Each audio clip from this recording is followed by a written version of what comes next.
Hello मेरे छात्रों, मित्रों और विद्यार्थियों। अब हम एक नए चैप्टर की तरफ बढ़ते हैं जिसका नाम है heart rate.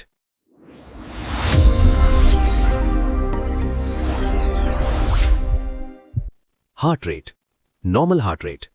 Normal heart rate 72 पर मिनट होती है। इसकी नॉर्मल रेंज 60 से 80 पर मिनट के बीच होती है। टैकीकार्डिया, जब हार्ट रेट 100 पर मिनट से ज्यादा बढ़ जाती है तो उस कंडीशन को टैकीकार्डिया कहते हैं। फिजियोलॉजिकल कंडीशंस, जब टैकीकार्डिया नॉर्मल होता है। चाइल्डहुड, बचपन में, एक्सरसाइज करते वक्त, प्रेगनेंसी के दौरान। इमोशनल कंडीशंस जैसे कि एंग्जाइटी, घबराहट में। पैथोलॉजिकल कंडीशंस, जब टैकीकार्डिया किसी बीमारी की वजह से होता है। फीवर, बुखार। अनीमिया, खून की कमी। हाइपोक्सिया, ऑक्सीजन की कमी। हाइपरथायरॉयडिज्म, कैटेकोलामीन्स का हाइपर सिक्रीशन ज्यादा बनना। कार्डियोमायोपैथी, हार्ट वाल्व्स की डिजीजेस। ब्रैडीकार्डिया, जब हार्ट रेट 60 पर मिनट से कम हो जाती है तो इसे ब्रैडीकार्डिया कहा जाता है। फिजियोलॉजिकल कंडीशंस, जब ब्रैडीकार्डिया नॉर्मल होता है। स्लीप, सोते वक्त, एथलीट्स में, जो लोग ज्यादा फिजिकल ट्रेनिंग करते हैं। पैथोलॉजिकल कंडीशंस, जब ब्रैडीकार्डिया बीमारी की वजह से होता है। हाइपोथर्मिया, बॉडी टेम्परेचर बहुत गिर जाना। Hypothyroidism, heart attack. Congenital heart disease, पैदाइशी दिल की बीमारी। एजिंग का डीजेनरेटिव प्रोसेस, उम्र बढ़ने के साथ होने वाले बदलाव। ऑब्स्ट्रक्टिव जॉन्डिस, इंट्राक्रेनियल प्रेशर का बढ़ जाना। डिप्रेशन, मैं डिप्रेशन में रहता हूँ हमेशा। अभी मैं डिप्रेशन में हूँ, माँ कसम। मैं डिप्रेशन में रहता हूँ हमेशा, सिर में दर्द रहता हो। ड्रग्स विच इंड्यूस ब्रैडीकार्डिया, वो दवाइयां जिनसे हार्ट रेट कम हो जाती है। Beta blockers, channel blockers, digitalis और दूसरी anti arrhythmic drugs. Regulation of heart rate. Heart rate को हमेशा एक नॉर्मल रेंज में मेंटेन किया जाता है। नॉर्मल फिजियोलॉजिकल कंडीशंस जैसे एक्सरसाइज या इमोशन के वक्त इसमें बदलाव यानी वेरिएशन आता है। हालांकि ऐसी कंडीशंस में बदली हुई हार्ट रेट बहुत जल्दी वापस नॉर्मल हो जाती है।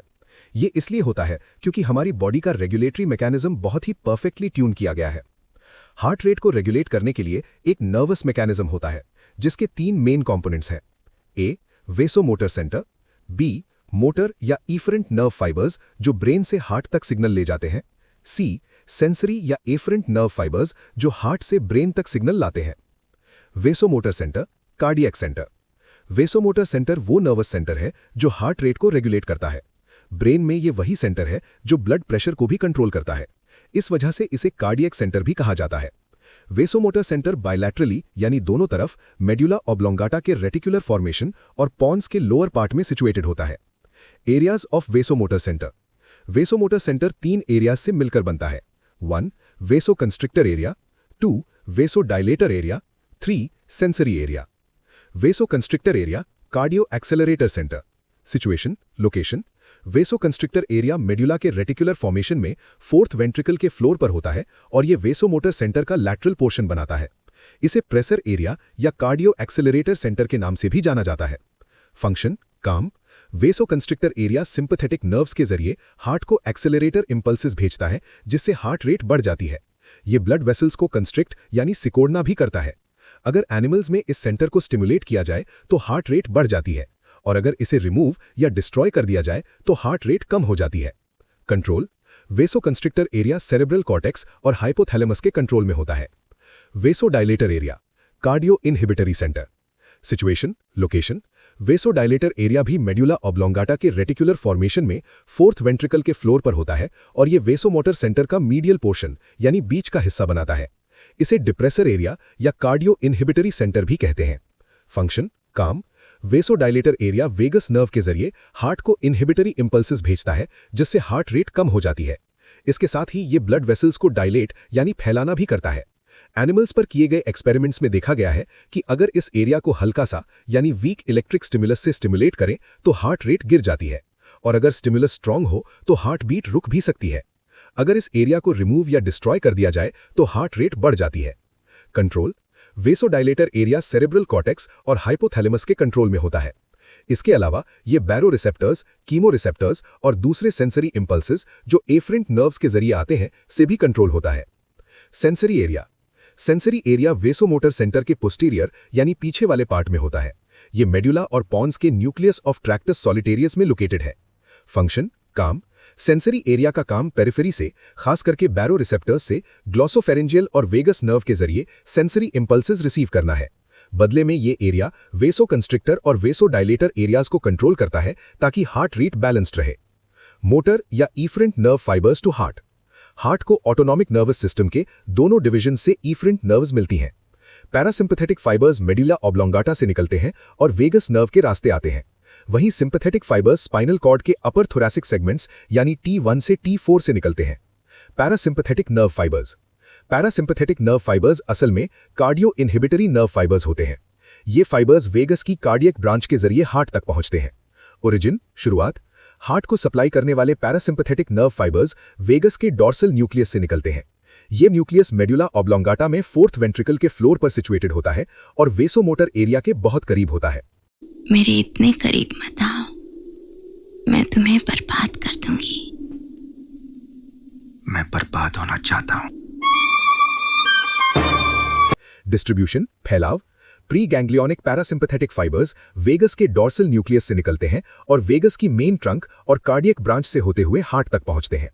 हार्ट पहुंचने के बाद ये फाइबर्स पोस्ट गैंग्लियोनिक न्यूरॉन्स पर खत्म होते हैं। इन न्यूरॉन्स से निकलने वाले पोस्ट गैंग्लियोनिक फाइबर्स फिर हार्ट मसल को इनर्वेट करते हैं। राइट वेगस के ज्यादातर फाइबर्स एसए नोड में टर्मिनेट होते हैं। बाकी बचे हुए फाइबर्स एट्रियल मसल्स और एवी नोड को सप्लाई करते हैं। लेफ्ट वेगस के ज्यादातर फाइबर्स एवी नोड को सप्लाई करते हैं और कुछ फाइबर्स एट्रियल मसल्स और एसए नोड तक जाते हैं। नोट वेंट्रिकल्स में वेगस नर्व की सप्लाई नहीं होती। कुछ थोड़े से फाइबर्स वेंट्रिकल्स के बेस पर होते हैं, लेकिन उनका फंक्शन अभी तक पता नहीं चला है। फंक्शन काम वेगस नर्व का नेचर कार्डियो इनहिबिटरी होता है। ये वेसोडाइलेटर एरिया से इनहिबिटरी इंपल्सेस को हार्ट तक ले जाने का काम करती है।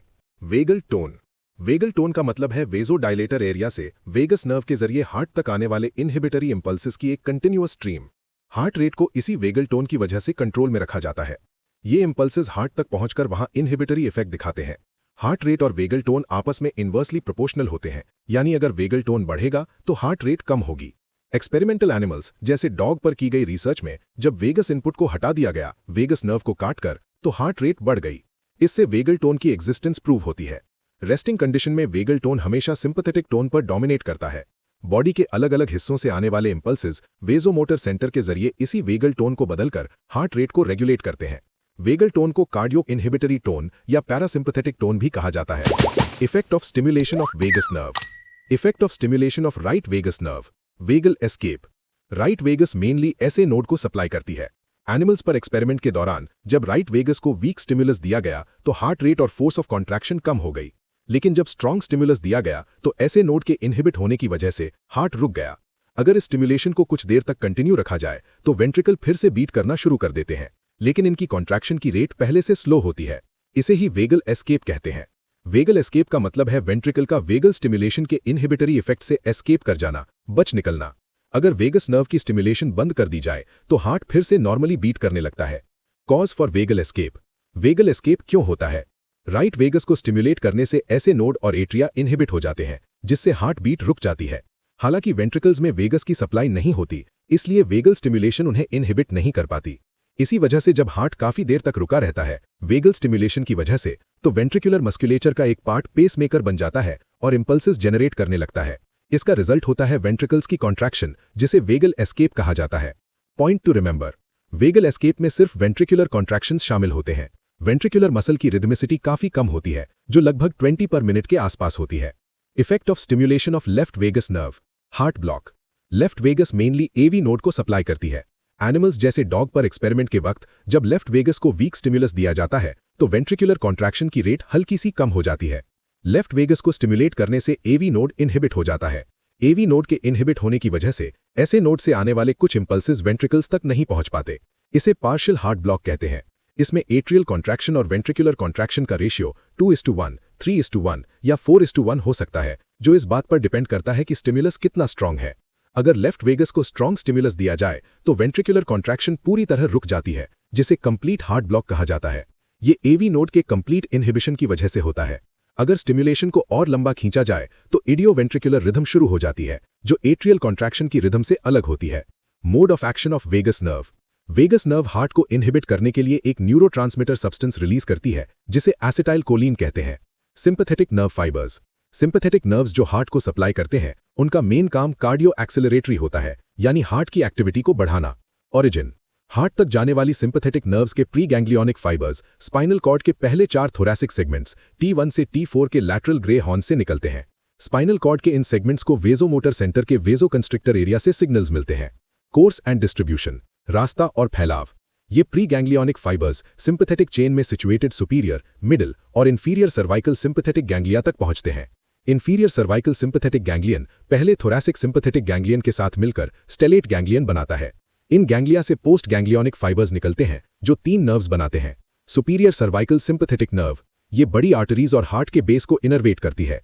मिडिल सर्वाइकल सिंपैथेटिक नर्व, ये बाकी बचे हुए हार्ट को सप्लाई करती है।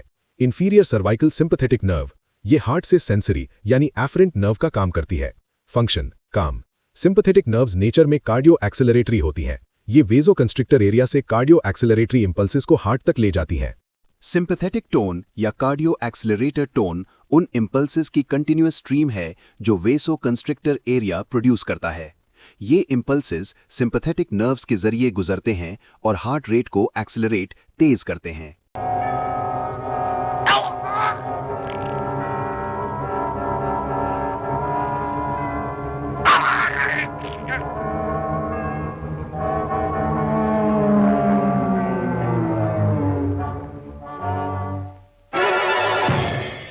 नॉर्मल कंडीशंस में वेगल टोन सिंपैथेटिक टोन पर डोमिनेंट होता है। जब भी वेगल टोन कम होता है या खत्म हो जाता है तब सिंपैथेटिक टोन पावरफुल हो जाता है। ऐसा माना जाता है कि रेस्टिंग कंडीशन में सिंपैथेटिक टोन का हार्ट रेट रेगुलेशन में कोई बड़ा रोल नहीं होता, लेकिन इमरजेंसी कंडीशंस में हार्ट रेट बढ़ाने में इसका बहुत बड़ा रोल होता है। अगर एक कुत्ते को मतलब डॉग के हार्ट को कंप्लीटली डीनर्वेट कर दिया जाए यानी सारी नर्व्स काट दी जाएं, तो उसकी heart rate normal resting heart rate से ज़्यादा हो जाती है।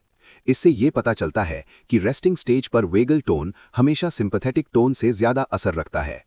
Effect of stimulation of sympathetic nerves. Sympathetic nerves को स्टिमुलेट करने से हार्ट की रेट और फोर्स ऑफ कॉन्ट्रैक्शन यानी सिकुड़ने की ताकत बढ़ जाती है। इसका असर स्टिमुलस की स्ट्रेंथ पर डिपेंड करता है।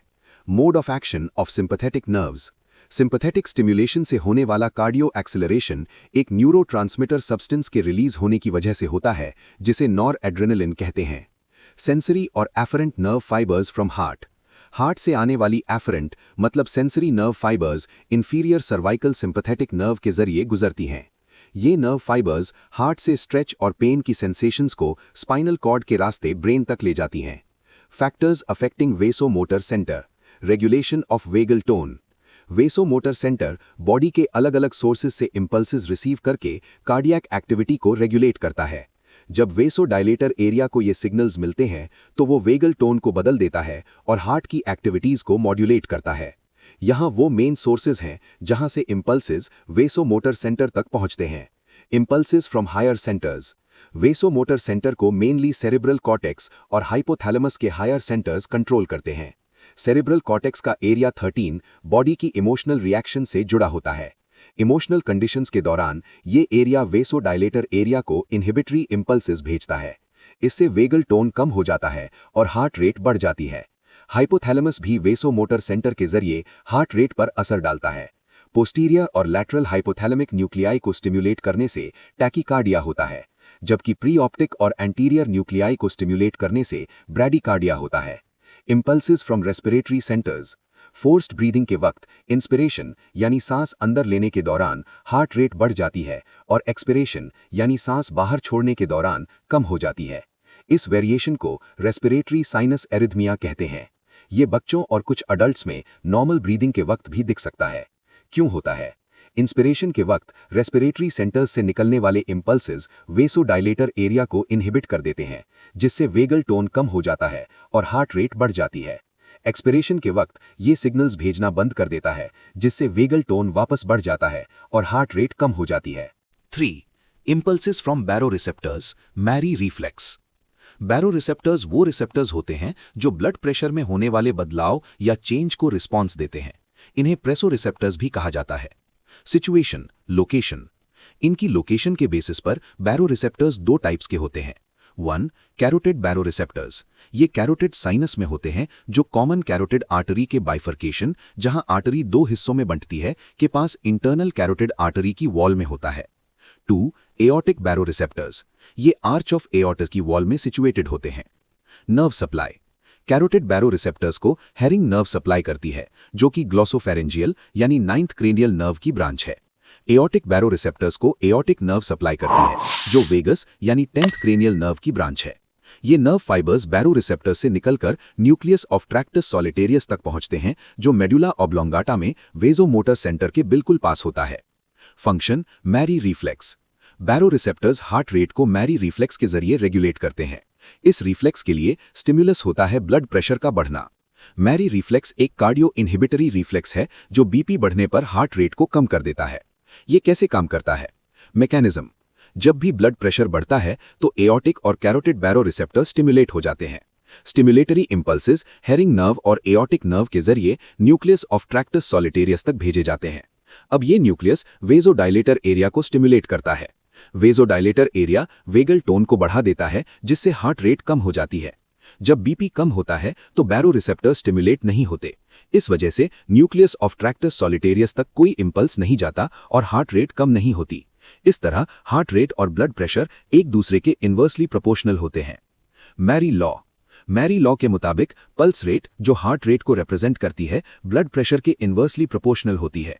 इंपॉर्टेंट नोट, बैरोरिसेप्टर्स सिर्फ रेस्टिंग कंडीशंस में ही मैरी रिफ्लेक्स इंड्यूस करते हैं। इसलिए एक्सरसाइज जैसी कंडीशंस में बीपी और हार्ट रेट दोनों एक साथ बढ़ सकते हैं, वहां ये लॉ अप्लाई नहीं होता। Impulses from chemoreceptors.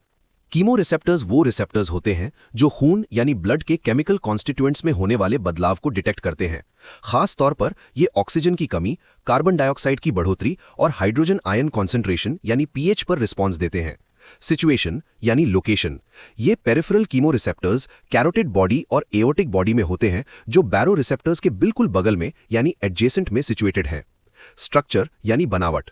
कीमोरिसेप्टर्स दो तरह की सेल से बने होते हैं। टाइप 1 यानी ग्लोमस सेल्स, इनमें एफरेंट नर्व एंडिंग्स होती हैं जो हाइपोक्सिया यानी ऑक्सीजन की कमी से स्टिमुलेट होती हैं। टाइप 2 यानी सस्टेंटैक्युलर सेल्स, ये ग्लियल सेल्स होती हैं जो टाइप 1 सेल्स को सपोर्ट देती हैं। Nerve supply. कैरोटिड बॉडी के कीमोरिसेप्टर्स को हेरिंग नर्व यानी ग्लॉसोफेरेंजियल नर्व सप्लाई करती है और एओर्टिक बॉडी के कीमोरिसेप्टर्स को एओर्टिक नर्व यानी वेगस नर्व सप्लाई करती है। फंक्शन यानी काम। जब भी ब्लड में हाइपोक्सिया यानी ऑक्सीजन की कमी, हाइपरकैप्निया यानी CO2 की बढ़ोतरी या हाइड्रोजन आयंस बढ़ जाते हैं तो कीमोरिसेप्टर्स स्टिमुलेट हो जाते हैं। ये वेजोडाइलेटर एरिया को इनहिबिटरी इंपल्सेस भेजते हैं, जिससे वेगल टोन कम हो जाता है और हार्ट रेट बढ़ जाती है। कम से कम एक बार बता तो देते कि हम नहीं रहना चाहते यार, इस बार तो आपने कुछ कहा भी नहीं। कम से कम एक बार बुला के बोल देना चाहिए, कोनो आपको हम कुछ कहते हैं। नोट, कीमोरिसेप्टर्स का मेन रोल रेस्पिरेशन यानी सांस लेने की प्रक्रिया को मेंटेन करना है। हार्ट रेट पर इनका असर थोड़ा सेकेंडरी होता है। Sino aortic mechanism and buffer nerves. Sino aortic mechanism वो पूरा सिस्टम है जिसमें कैरोटिड और एओर्टिक रीजन्स के बैरोरिसेप्टर्स और कीमोरिसेप्टर्स मिलकर काम करते हैं। ये system heart rate, blood pressure और रेस्पिरेशन को रेगुलेट करता है। Buffer nerves. इन रिसेप्टर्स को सप्लाई करने वाली नर्व्स यानी हेरिंग नर्व और एओर्टिक नर्व को बफर नर्व्स कहा जाता है। इन्हें बफर इसलिए कहते हैं क्योंकि ये ब्लड प्रेशर और हार्ट रेट में होने वाले सडन बदलाव को बफर करती हैं, यानी रोकने या बैलेंस करने का काम करती हैं। 5. Impulses from right atrium Ben bridge reflex. Ben bridge reflex एक कार्डियो एक्सेलरेटर रिफ्लेक्स है जो तब काम करता है जब बॉडी में वीनस रिटर्न यानी दिल की तरफ आने वाला खून बढ़ जाता है। क्योंकि ये रिफ्लेक्स राइट एट्रियम से शुरू होता है, इसलिए इसे राइट एट्रियल रिफ्लेक्स भी कहते हैं। ये कैसे काम करता है? मैकेनिज्म। जब वीनस रिटर्न बढ़ता है तो राइट एट्रियम फूल जाता है, डिस्टेंशन। इस वजह से राइट एट्रियम की वॉल में मौजूद स्ट्रेच रिसेप्टर्स स्टिमुलेट हो जाते हैं। ये receptors inferior cervical sympathetic nerve के जरिए वेजोमोटर सेंटर के वेजोडाइलेटर एरिया को इनहिबिटी इंपल्सेस भेजते हैं। वेजोडाइलेटर एरिया इनहिबिट हो जाता है, जिससे वेगल टोन कम हो जाता है और हार्ट रेट बढ़ जाती है। 6. Impulses from other afferent nerves. अलग अलग सेंसरी नर्व्स को स्टिमुलेट करने से हार्ट रेट पर अलग इफेक्ट्स पड़ते हैं। Nasal mucous membrane. जब नाक की अंदरूनी झिल्ली यानी नेजल म्यूकस मेम्ब्रेन के रिसेप्टर्स स्टिमुलेट होते हैं तो ब्रैडीकार्डिया यानी हार्ट रेट कम होना होता है। इसके इंपल्सेस वी क्रेनियल नर्व यानी ट्राइजेमिनल नर्व के जरिए जाते हैं। Painful stimuli. ज्यादातर दर्द की वजह से टैकीकार्डिया होता है, लेकिन कुछ केसेस में दर्द से ब्रैडीकार्डिया भी हो सकता है। ये सिग्नल्स पेन नर्व फाइबर्स के जरिए ब्रेन तक पहुंचते हैं। 7. बेजॉल्ट जैरिश रिफ्लेक्स। बेजॉल्ट जैरिश रिफ्लेक्स एक ऐसी कंडीशन है जिसमें ब्रैडीकार्डिया यानी स्लो हार्ट रेट और हाइपोटेंशन यानी लो बीपी दोनों एक साथ होते हैं। इसे कोरोनरी कीमो रिफ्लेक्स भी कहा जाता है। यह तब होता है जब लेफ्ट वेंट्रिकल्स की वॉल में मौजूद कीमो रिसेप्टर्स किसी सब्सटेंस जैसे एल्कलॉइड से स्टिमुलेट हो जाते हैं। इस रिफ्लेक्स के आने जाने का रास्ता यानी एफरेंट और एफरेंट पाथवेज वेगल फाइबर्स ही होते हैं। कंडीशंस यानी ये कब होता है। बेजॉल्ट जैरिश रिफ्लेक्स एक पैथोलॉजिकल रिफ्लेक्स है, यानी ये नॉर्मल हेल्थ में नहीं बल्कि बीमारी या मेडिकल प्रॉब्लम्स में दिखता है। 1. मायोकार्डियल इन्फेक्शन यानी हार्ट अटैक। 2. थ्रोम्बोलिटिक एजेंट्स यानी खून के थक्के घोलने वाली दवाइयां। 3. हेमरेज यानी बहुत ज्यादा खून बह जाना। 4. एओर्टिक स्टेनोसिस यानी एओर्टिक वाल्व का सिकुड़ जाना। 5. सिनकोप यानी बेहोशी या चक्कर आना।